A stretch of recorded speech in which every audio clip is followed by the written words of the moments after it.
దానికి పునాది వేసిండ్రు ముఖ్యమంత్రి. కాబట్టి ఇప్పుడు నిలదీయకుంటే ఇది పరంపర కొనసాగుతూనే ఉంటుంది. కాబట్టి ఇది ఇమ్మీడియట్గా దీన్ని ఆపడానికి మనం అవార్డుల మీద పడ్డాము. ఇప్పుడు పాషం యాదగిరి గారు ఆయన చాలా బాగానే మాట్లాడతారు. కొద్దిగా తక్కువ టైంలో మంచి కంటెంట్ ఇవ్వాలని కోరుకుంటున్నాను. నిజమే, సమయం లేదు, 15 నిమిషాలే ఉంది, ఇంకా 10 మంది మాట్లాడాలి. మిత్రులారా, అసలు సోయి లేని అవార్డులు ఇవి. సోయి లేదు, సోయి లేదు. ఎందుకంటే మన చేతులు రాయి లేదు. రాయి ఉంటే సోయి ఉంటుంది మనకి. ఏమి సినిమాలు, ఏమన్నా బుర్ర ఉందా?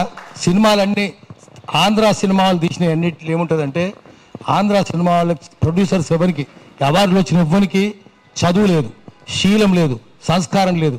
తాగుబోతులు, వాగుబోతులు, వదరుబోతులు, తిరుగుబోతులు, వ్యభిచారులు వీళ్ళు. వాళ్ళు తీసే సినిమాలకు అవార్డులు ఇస్తారా? సిగ్గు, బుద్ధి, శరం ఏమన్నా ఉన్నదా? మన చేతిలో రాయి ఉంటే ఒక రెండు తలకా పాల్గొట్టాలి. అటువంటి సినిమాలు ఇవన్నీ. ఎటువంటి సినిమాలు? వాళ్ళు అంత కులం, వీళ్ళు ఎటువంటి తెలంగాణ ఎక్కిరించుకుంటూ తీసిన వాళ్ళు కదా సినిమాలు. అన్ని సినిమాలు తెలంగాణ ఎక్కిరించుకుంటున్నాయి. ఆ సినిమాల్లో ఉత్తరాంధ్రను ఎక్కిరించుకున్న సినిమాలు, రాయలసీమను ఎక్కిరించుకున్న సినిమాలు, తెలంగాణ ఎక్కిరించుకుంటూ వీళ్ళే తీసింది. నా పేరు యాదగిరి, మా ఊరు భువనగిరి, నా పని దాదాగిరి ఎక్కిరించుకుంటూ తీసింది వీళ్ళే. వాళ్ళకి సిగ్గుందా? అవార్డులు ఎట్లిస్తారు వానికి? బుద్ధి ఉండాలి అవార్డులు తీసుకోవడానికి. 10 ఏళ్ల సినిమాలు 2014 నుంచి 2023 దాకా 10 ఏళ్ల దాకా ఒక్కడే ఉంటాడా? మురళీమోహన్ ఎవడు? వాడు చదువు ఉందా, తెలివి ఉందా? భూ కబ్జాలు, భూమి ఆక్రమించినోడు వాడు. అన్ని చోట్ల వాడే ఆక్రమించడు. చంద్రబాబు నాయుడు ఏజెంట్. వాడికి ఎట్లిస్తారు మీరు? 10 ఏళ్ళ సినిమాలు చూసిండా వాడు? ఎన్ని సినిమాలు? 2118 సినిమాలు వచ్చినాయి 10 ఏళ్ళ. 2189 సినిమాలు వస్తే ఎన్ని సినిమా ఎట్లా చూస్తాడు వీడు? చూడడానికి వీలుంటుందా? ఏం చూడలేదు. వాడి రూమ్లో కూర్చున్నాడు, ఇచ్చేసిండు.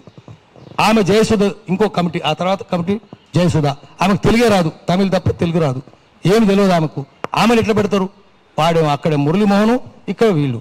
ఏమన్నా తలకాయ ఉందా? సిగ్గు జ్వరం ఉందా మనకు? మన చేతులు లాటరీ లేదు. వాడు లూటీ చేస్తుండంటే మనం లాటరీ లేపాలి. చేస్తలేం కదా. మళ్ళీ గుత్ప్రసంగం రావాలి తెలంగాణలో. ఒక్కొక్కరిని ఈ బగల కొట్టాలి, అప్పుడే వస్తుంది. లేకపోతే అంత దోపిడీ చేసిన వాళ్ళే కదా. ఇప్పుడు మనం చేయవలసింది ఏంటంటే, వాడు మనల్ని హేళన చేసిండు. సినిమాలో తీసిన వాళ్ళు అంతా తెలంగాణ హేళన చేసిన వాళ్ళే. నువ్వు హేళన చేస్తే మేము క్షాళన చేస్తాం, యాసిడ్ పెట్టి కడుగుతాం రా అని చెప్పాలి. యాసిడ్ పెట్టి కడగాలి వీళ్ళందరినీ. బొక్కలంతా పొడి పొడి కావాలి.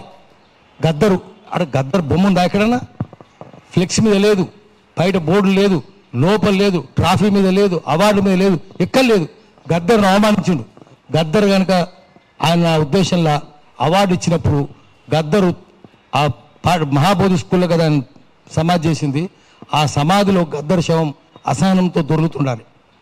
అంత ఘోరం ఏంది? అందుకనే మళ్ళీ మనం ఏం చేయాలంటే, మనం తెలంగాణ ఇండస్ట్రీని మళ్ళీ చేయాలి. కష్టమైంది కాదు. పెట్టుబడి నుంచి ముక్తి చేయాలి. ఆంధ్ర దోపిడి దొంగల నుంచి ముక్తి చేయాలి. మనమే చేద్దాం. ఇప్పుడు ఆర్టిఫిషియల్ ఇంటెలిజెన్స్ వచ్చింది, చూపిద్దాం ఎట్లుంటుందో. 10 లక్షల రూపాయల సినిమా అవుతుంది. 10 లక్షలే పులి మామూలు తలుచుకుంటే అయిపోతుంది. 10 లక్షల సినిమా అవుతుంది. మనం క్రౌడ్ ఫండింగ్ చేద్దాం. క్రౌడ్ ఫండింగ్ తలా 10 లక్షల రూపాయలు. నేనైతే 10 లక్షలు ఇస్తాను సిద్ధంగా ఉన్నా. 10 లక్షలు ఇచ్చి సినిమా క్రౌడ్ ఫండింగ్ చేస్తే నేను ఒక సినిమా తీయాలి. ఆదివాసుల సినిమాలు తీద్దాం. ఇప్పుడు పాషమేళలో ప్రమాదం జరిగింది. పోయి వచ్చారు మనోళ్ళంతా, పోయి వచ్చారు, మన అన్న పోయి వచ్చిండు, సత్తన్న పోయి వచ్చిండు. ఇప్పుడు ఆడ ఎంత భయంకరమైంది. దాని మీద సినిమా తీయాలి. ఒకటి కాదు, స్వీడన్ నుంచి వచ్చి పరిచయం చేసిపోయారు. భయంకరంగా ఇక్కడ ఉన్నది, విషం ఉంది, మెరికెప్టెన్ గ్యాస్ పిలిచి రోగం వస్తున్నది. తర్వాత భూమి లోపల అంతా పోయి నక్కవాగు, హల్దివాగు, ఇసుకవాగుల అదంతా పడేస్తే 92 మందుల కంపెనీలు. భయంకరంగా ఉంది. ఇలా కనిపించింది 40-50 మంది చచ్చిపోయిండొచ్చు, కానీ 40-50 లక్షల మంది చచ్చిపోయేటట్టున్నారు. పిలిచి ఇప్పటికే చచ్చిపోయినారు కూడా. మేము సుప్రీంకోర్టు పోయినాం. ఈ మందుల కంపెనీలు పాష్మేరా పడించారు.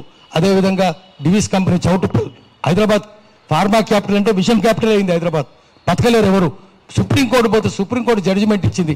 అక్కడ ఏం రోగాలు వస్తున్నాయో చూసి 500 కోట్లు పెట్టి హాస్పిటల్ పెట్టుకుని ఇప్పటిదాకా పెట్టినా లేదు. సుప్రీంకోర్టు జడ్జిమెంట్ కూడా అమలు కాలేదు.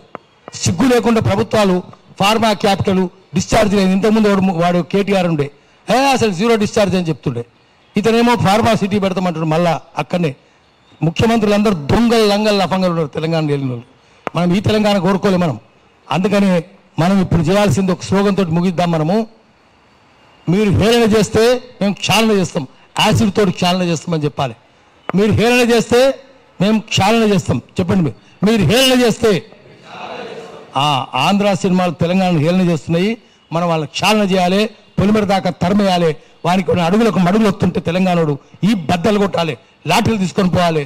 అట్లయితేనే తెలంగాణలో తెలంగాణ సినిమా ఉంటుంది, లేకపోతే ఆంధ్ర దొంగల సినిమాలే ఉంటాయి. నమస్కారం. భాష మంచి మెసేజ్ ఇచ్చిండు.